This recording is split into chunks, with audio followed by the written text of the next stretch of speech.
வணக்கம். டெட்டில் கேட்கக்கூடிய இம்பார்ட்டண்டான தமிழ் கொஸ்டின் தான் பார்க்க போகிறேங்க.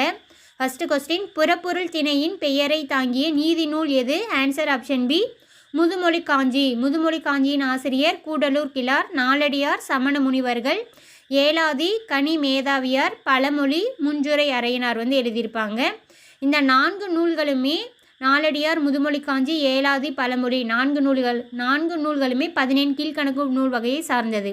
நெக்ஸ்ட்டு, வெண்குடை இலக்கண குறிப்பு தருக. ஆன்சர் ஆப்ஷன் டி, பண்புத்தொகை. வெண்குடை எப்படி பிரித்து எழுதலான்னு பார்த்தாங்க அப்படின்னாக்கா, வெண்மை கூட்டல் குறை, குடைன்னு பிரித்து எழுதலாம்.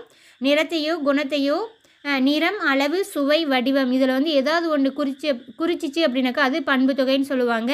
வெண்மை அப்படிங்கிறது ஒரு நிறத்தை குறிக்கிறனால அது பண்புத்தொகை. நெக்ஸ்ட்டு, திரிகடிகம் என்ற நூலின் ஆசிரியர் யார்? Answer option C, Nallathanar. Kani Methaviyar Elathi என்ற நூலை எழுதியிருப்பாங்க. கம்பர் கம்பராமாயணம், இளங்கோவடிகள் சிலப்பதிகாரம். நெக்ஸ்ட்டு, சிறுங்கி பேரம் நகரில் வாழும் தலைவன் யார்? Answer B, Guhan. நெக்ஸ்ட்டு, அனகன் என்ற சொல் யாரை குறிப்பதாகும்? Answer B, Raman.